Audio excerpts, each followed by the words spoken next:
Hello dear students, this is Vikas Misra and I welcome to all of you on UGC NET Utkarsh. So dear students, I hope you are doing well and your examination is going on, and I think there are 5 to 6 sessions has been completed, and I hope you are doing well in your examination. So many students has asked me the question, sir, what is the pattern of the examinations, or what is the level of the question? So please discuss this. So dear students, in this session I am going to discuss the pattern and the level of the questions, each and everything in this session. So dear students, ये जो हमारा session है इसमें हम लोग discuss करने जा रहे हैं कि हमारा जो अभी 5 to 6 लगभग कंप्लीट हो चुके हैं जो सेक्शन अलग अलग शिफ्टों में. तो जो शिफ्ट वाइज यहाँ पे जो आपके पेपर्स हो रहे हैं उनमें लेवल क्या है क्वेश्चन का, पैटर्न क्या है. तो मैं बात करने जा रहा हूँ रीडिंग कॉम्प्रीहेंशन के बारे में. मैं बात करने जा रहा हूँ रीडिंग कॉम्प्रीहेंशन वाले सेक्शन के बारे में कि इसमें क्वेश्चंस जो आ रहे हैं वो किस पैटर्न पे आ रहे हैं. तो देखिए, जो हम लोगों का फर्स्ट डे का पेपर है यूजीसी नेट जो है, जो फर्स्ट डे मतलब 6 दिसंबर को जो पहला शिफ्ट हुआ था उसमें जो क्वेश्चन आया था, तो बेटा वो मतलब based on a child's mind development. तो चाइल्ड के माइंड डेवलपमेंट में था. लास्ट डे का जो अभी पैसेज पूछा गया था वो इन्वायरमेंट पे था, इन्वायरमेंटल स्टडीज पे था. तो ऐसे से क्वेश्चन पूछे जा रहे हैं. जो क्वेश्चन का बेटा लेवल है, जो लेवल ऑफ द क्वेश्चन है वो आप कह सकते हो कि मॉडरेट है. कैसा है बेटा? मॉडरेट है. आप कभी कभी ये भी कह सकते हो कि इजी तो इसको ओवरऑल हम ये कह सकते हैं कि इजी टू मॉडरेट है. इजी टू मॉडरेट लेवल के क्वेश्चन आ रहे हैं आपके रीडिंग कॉम्प्रीहेंशन में compare to the previous section की जो इसके पहले हुआ था. जो आपका पेपर ये जो सेकंड वाला है, मतलब जो फर्स्ट वाला हमारा सेशन कंप्लीट हुआ है, तो वो जनवरी में जो कंप्लीट हुआ है उसमें जो क्वेश्चन आ रहे थे उसके कंपैरिजन में अभी के जो हमारे रीडिंग के कॉम्प्रीहेंशन के क्वेश्चंस आ रहे हैं ये उससे थोड़ा सा इजी लेवल पे आ रहे हैं. तो आइए हम लोग कुछ मेमोरी बेस्ड क्वेश्चन को देखना स्टार्ट करते हैं. ये जो मैं क्वेश्चन यहाँ बताने जा रहा हूँ ये मेमोरी बेस्ड क्वेश्चंस हैं, मेमोरी बेस्ड पैसेज के रीडिंग कॉम्प्रीहेंशन के क्वेश्चन हैं. तो इन्हीं को हम लोग यहाँ पे देखने जा रहे हैं. तो आइए एक पैसेज हम लोग देखते हैं कि किस टाइप के हमारे एग्जाम में क्वेश्चन पुटअप किए जा रहे हैं. तो here is the first passage. ये हमारा पैसेज है जिसके बेस्ड पे जो कि एग्जामिनेशन में आया, तो इस बेस्ड पे हम इसको एनालिसिस करने जा रहे हैं. सो देखते हैं कि क्या क्वेश्चन आया हुआ है किस पैटर्न पे. तो देखते हैं, लिखा हुआ है द मिनिस्ट्री ऑफ एजुकेशन, जो एजुकेशन मिनिस्ट्री है, with the help of national council of educational research and training. ये जो हमारी एजुकेशन मिनिस्ट्री है, जो हमारा शिक्षा मंत्रालय है, इसने किसकी हेल्प से NCERT मतलब national council of educational research and training had conducted the mental health survey keeping in view of. इसने एक सर्वे कंडक्ट किया किस पे? मेंटल हेल्थ पे वेस्ट सर्वे इसने कंडक्ट किया है इन view of prospectives of national education policy. मतलब नेशनल एजुकेशन पॉलिसी 2020 को ध्यान में रखते हुए इसने एक सर्वे कंडक्ट किया है, जिस सर्वे में NCERT मदद कर रहा है. किसकी मदद कर रहा है? एजुकेशन मिनिस्ट्री की मदद कर रहा है. आगे देखो क्या कह रहा है, व्हिच एम्फेसाइज, जिसमें दबाव दिया गया है, इस बात पे जोर दिया गया है, students mental health and well being. मतलब स्टूडेंट जो है उसकी मेंटल हेल्थ कैसी हो, मतलब अच्छे होने की ही बात करेगा, एंड वेल बीइंग और अच्छा होने के कहाँ पर? In order to provide holistic development.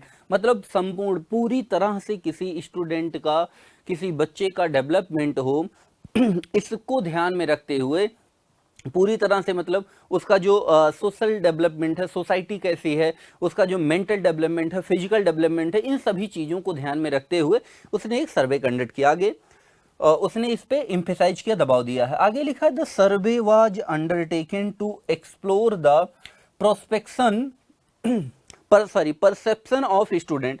ये जो सर्वे है इसमें survey was undertaken to explore the perception of students with regard to their mental health. मतलब ये जो सर्वे है ये बच्चों के मेंटल हेल्थ को ध्यान में रखते हुए कि उनके क्या विचार हैं, कैसे उनकी मेंटल हेल्थ है, क्या उन पे किस चीज का प्रभाव पड़ रहा है, इन सब चीजों को ध्यान में रखते हुए इसको कंडक्ट किया गया। आगे देखो, the items of the survey, survey में क्या क्या चीजों को ध्यान दिया गया, gave an opportunity to the student to reflect and introspect. जो सर्वे में जो चीजों को शामिल किया गया था, जो स्टैंडर्ड को, जो पॉइंट्स को शामिल किया गया था, गेव एन अपॉर्चुनिटी, वो एक अपॉर्चुनिटी देता है टू द स्टूडेंट्स, बच्चों को, टू रिफ्लेक्ट एंड इंट्रोस्पेक्ट, कि जिससे वो बता सकें, उनकी जो अंदर की भावनाएं वो बाहर आ सके, एंड इंट्रोस्पेक्ट, और खुद में वो सोच सकें, देयर फीलिंग, अपनी भावनाओं को, and emotions on aspects that positively, और जिसको किस चीज को ध्यान में रखते हुए, पॉजिटिविटी को ध्यान में रखते हुए, और negatively influence their perception of wellbeing, और उनमें उन चीजों को वो ध्यान में रखें कि वो चीजें जो पॉजिटिव या नेगेटिव तरीके से उनकी वेलबींग को इफेक्ट कर रही हैं उस चीज के। अगला लिखा है a total of 3,79,842 students of classes, किस क्लास के बेटा, 6 to 12, मतलब 3,79,842 बच्चे थे जो कि क्लास 6 to 12, मतलब क्लास 6 से लेकर के और 12 तक के बच्चे थे, फ्रॉम डिफरेंट स्कूल्स, अलग अलग स्कूल के, अक्रॉस द कंट्री, पूरे देश के, पार्टिसिपेटेड इन द सर्वे। मतलब ये नंबर था जो स्टूडेंट सर्वे की, और ये मतलब किस क्लास के बच्चे थे, इसको यहाँ पे सर्वे में ऐड किया गया। आगे, the survey reported was released by the ministry of education, जो सर्वे रिपोर्ट किया गया था, सर्वे रिपोर्ट वाज रिलीज, ये रिलीज किया गया by the ministry of education, education ministry से, ऑन 6 सितंबर 2020, ये 6 सितंबर 2022 को ये रिलीज किया गया था। द ओवरऑल फाइंडिंग्स ऑफ सर्वे, जो इस सर्वे में सारी मिली जुली, मतलब सारी चीजें मिली, इंडिकेट, वो व्यक्त करती हैं, दैट की majority of students expressed feeling responsible, अधिकतर जो बच्चे हैं वो अपने आप को जिम्मेदार महसूस करते हैं, for doing well in their life, कि वो अपने लाइफ में अच्छा करें, are satisfied with school life, वो अपनी स्कूल लाइफ से भी सेटिस्फाइड हैं, आर ट्रस्टवर्दी, भरोसेमंद हैं, do not hesitate in seeking social support, और सामाजिक सपोर्ट में वो कभी हेजिटेट नहीं करते, ये बातें हैं। आगे देखो, however a decline is observed in students, इन सब के अलावा एक डिक्लाइन, मतलब एक गिरावट ऑब्जर्व की गई है, देखी गई है, इन स्टूडेंट्स रिस्पॉन्स, बच्चों के रिस्पॉन्स में, किसमें, अबाउट देयर फिजिकल अपीयरेंस, मतलब फिजिकल अपीयरेंस मतलब उनकी शारीरिक हेल्थ कैसी है, इसमें गिरावट देखी गई, satisfaction with personal and school life, और ये भी देखा गया कि वो अपने और स्कूल लाइफ से सेटिस्फैक्शन उनमें कम है, मतलब इसमें गिरावट देखी गई, and availability of people to share their feelings and experience of happiness, और इनमें भी, अवेलेबिलिटी में भी, मतलब ऐसे लोगों की भी कमी उनकी लाइफ में देखी गई जिससे वो अपने एक्सपीरियंस, जिससे वो अपने हैप्पीनेस को शेयर कर सकें, as they move from middle to secondary stage, मतलब मिडिल से जब वो सेकेंडरी स्टेज में आ रहे हैं, मतलब मिडिल क्लास को जब छोड़ करके वो थोड़ा सा आगे बढ़ते हैं, हायर एजुकेशन में आते हैं, तो उनके पास ऐसे कम लोग होते हैं कि जिनसे वो अपनी फीलिंग्स को, अपनी इमोशन, अपने एक्सपीरियंस को शेयर कर सकें। आगे, happiness was the most common emotion feeling reported by both boys and girls, और जो मोस्ट कॉमन फीलिंग थी बेटा वो क्या थी, हैप्पीनेस, और ये बात रिपोर्ट की गई है गर्ल्स में भी, बॉयज में भी। Students also reported frequent mood swing, उन्होंने ये भी बताया कि फ्रीक्वेंट मूड स्विंग, जैसे कभी कोई काम करने का मूड है, अचानक से मूड कर रहा है कि नहीं यार अभी ये काम नहीं करेंगे, फिर उनको दिमाग में चल रहा नहीं आज इस चैप्टर को पढ़ के फिनिश करेंगे, अचानक से मूड में आ नहीं चलो खेलने चलते हैं, तो ये फ्रीक्वेंट मूड स्विंग। फीलिंग एनेक्सियस, चिंतित महसूस करना, किसके लिए, अबाउट स्टडीज, एग्जामिनेशन, पढ़ाई लिखाई, एग्जाम के लिए, परीक्षा के लिए, एंड रिजल्ट्स, और रिजल्ट के लिए चिंतित महसूस करना, which increased from middle to secondary stage, जो मिडिल से सेकेंडरी स्टेज में क्या हुआ, बढ़ गया। आगे, and were reported more by girls, और ये चीजें अधिकतर रिपोर्ट की गई गर्ल्स के द्वारा इन कंपैरिजन टू बॉयज, किसकी तुलना में, लड़कों की तुलना में। आगे, कॉपिंग स्ट्रेटजीज एडॉप्टेड बाय स्टूडेंट, मतलब जो मुकाबला करने के लिए जो स्ट्रेटजी अपनाई गई स्टूडेंट के द्वारा, रिवील देयर प्रेफरेंस, की वो अपना जो प्रेफरेंस है, उनका जो चुनाव है, जिस चीज को पसंद करते हैं उसको रिवील करें। फॉर, वो क्या चीजें थी, योगा एंड मेडिटेशन, कि वो योगा करें, मेडिटेशन करें।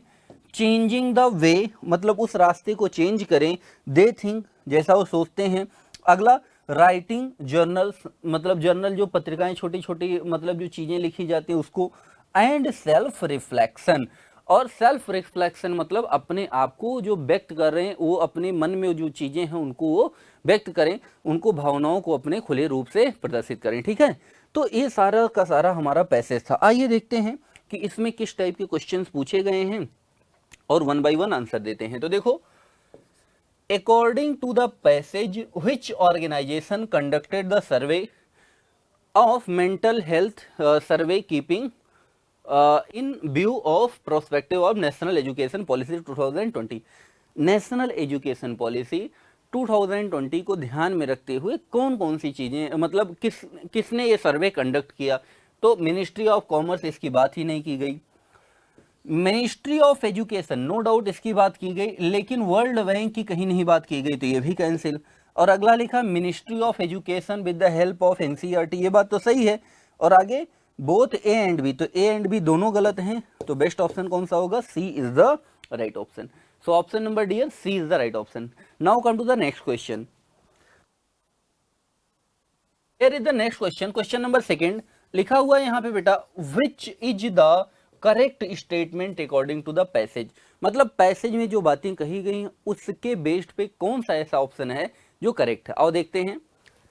Happiness was the worst emotion, नहीं, हैप्पीनेस इज द सबसे क्या नाम है, मोस्ट इंपॉर्टेंट फीलिंग में इसको बताया गया, तो गलत है। पूछा क्या है, करेक्ट पूछा हुआ है। ठीक है, तो इसको हमें ध्यान देना है कि कभी कभी करेक्ट पूछेगा, कभी कभी इनकरेक्ट पूछेगा। अगला देखो, the survey explores the perception of student with regard there mental health, ठीक है। द सर्वे एम्फेसाइजेज, जो सर्वे है उसने इस बात पे दबाव दिया, physical fitness and Chronicle disease, नहीं, इसकी क्रॉनिकल डिजीज की बात ही नहीं की गई है, तो बात किसकी है बेटा यहाँ पे, the survey explore the perception of student with regard there mental health, तो इसको लेकर के जो बात की गई थी ये बात सही है, मेंटल हेल्थ की बात इसमें की गई है। सो ऑप्शन नंबर जो बी है, B is the right option. तो बढ़ते हैं नेक्स्ट क्वेश्चन की तरफ डियर स्टूडेंट्स। सो अगला क्वेश्चन देखो क्या कह रहा है, what was the most common emotion या feeling reported by both boys and girls, तो क्या थी, सैडनेस नहीं, एंग्जाइटी नहीं, मोस्ट कॉमन जो थी वो क्या थी, हैप्पीनेस थी बेटा, और गुडनेस की बात नहीं की गई है। So best option C is the right option. Come to the next question, लिखा है according to the passage what was the number of total students from of class 6 to 12 from different schools across the country participated in the survey। so बच्चे total कितने थे, तो 3 लाख के something थे, तो इसमें ऑप्शन नंबर जो डी लिखा है, D is the right option. आइए बढ़ते हैं क्वेश्चन नंबर नेक्स्ट की तरफ, and the next question is what with which age group, नहीं बेटा यहाँ विच एज ग्रुप नहीं होना चाहिए, एक्चुअली क्लास की बात वहां पे की गई है।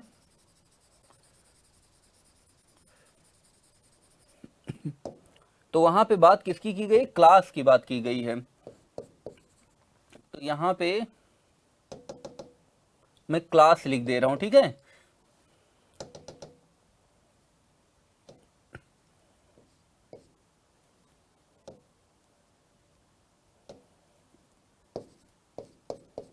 यहां पे मैं क्लास लिख दे रहा हूं। तो कौन से क्लास के बच्चे थे जिनको इस डेटा के सर्वे में शामिल किया गया, तो 6 to 12 वाले बच्चे थे। तो देखते हैं यहाँ पे कहाँ दिया हुआ है, 6 to 12, ऑप्शन नंबर सी में दिया हुआ है। तो डियर स्टूडेंट्स, इस पैटर्न पे क्वेश्चंस आ रहे हैं। क्वेश्चन के कुछ और भी पैटर्न है जिनमें वो क्वेश्चन ABCD में करके दे रहा है, और इसमें से पूछ रहा है ऊपर 2 सेंटेंस लिख देगा, sentence A and sentence B. इस पैटर्न पे भी 2 क्वेश्चंस आ रहे हैं। एक क्वेश्चन ऐसे भी पूछा जा रहा है कि जिसमें ए और बी के पैटर्न पे हैं, आपको ए और बी को पढ़ना है और आपको बताना है कि ए और बी में से कौन कौन सा करेक्ट है, कौन कौन सा इनकरेक्ट है। तो कुल मिला के लेवल ऑफ द क्वेश्चन ये जो है ऐसे ही है, बाकी थोड़ा सा पैटर्न वहां पे पूछने का चेंज है। बाकी जो क्वेश्चंस हमारे आ रहे हैं रीडिंग कॉम्प्रिहेंशन से रिलेटेड वो मॉडरेट लेवल के आ रहे हैं। आप ये भी कह सकते हो कि if you are aware a little bit about the reading comprehension then it will be more easier for you। तो यहाँ पे ज़्यादा आपसे इजी आपको लगेगा जितना आपने एक्सपेक्ट किया होगा अगर आप थोड़ा सा भी फैमिलियर होंगे। और जो भी बच्चे इसकी तैयारी कर रहे हैं आई होप कि आप लोगों ने पहले भी, तो कोशिश करें आप 1 से 2 पैसेज डेली सॉल्व करें, 10 से 15 मिनट का ऑनलाइन ही सॉल्व करने का प्रयास करें। ढेर सारी वेबसाइट्स हैं, ढेर सारे ऐप्स हैं कि जहां आपको रीडिंग कॉम्प्रिहेंशन आसानी से मिल जाएगा। ठीक है, सो डियर स्टूडेंट्स, आप लोग जो आपके एक्सपीरियंसेज हैं पेपर को लेकर के आप लोग कमेंट बॉक्स में जरूर शेयर करें। Okay, thanks to all of you.